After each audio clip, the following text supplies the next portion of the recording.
রাতভর প্রবল বৃষ্টিতে বিপর্যস্ত কলকাতা। উত্তর থেকে দক্ষিণ প্রায় সব রাস্তায় জলের তলায়, নেই বাস গাড়ি, রাস্তায় বেরিয়ে চূড়ান্ত দুর্ভোগ। বাস যদি পাই নাহলে হেঁটে যেতে হবে।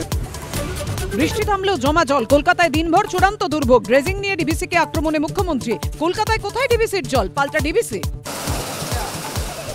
রাস্তায় জল, কার্যত উধাও বাস। সুযোগ বুঝে মোটা ভাড়া দিয়েই বাড়ি ফেরার চেষ্টা।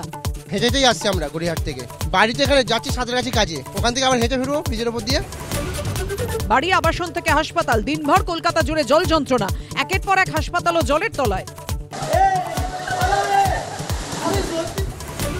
পুজোর মুখে প্রবল বৃষ্টি, বিদ্যুৎ বিচ্ছিন্ন বহু এলাকা। জল কমার অপেক্ষায় সিএসসি। বহু পুজো মণ্ডপে জল জমে বিপত্তি। জল জমল কুমোরটুলিতেও। বঙ্গোপসাগরে নিম্নচাপের জেরে ভারী বর্ষণ। আগামী দুদিনও চলবে বৃষ্টি, জানালো আবহাওয়া দপ্তর। বৃহস্পতিবার থেকে তৈরি হতে পারে নিম্নচাপ।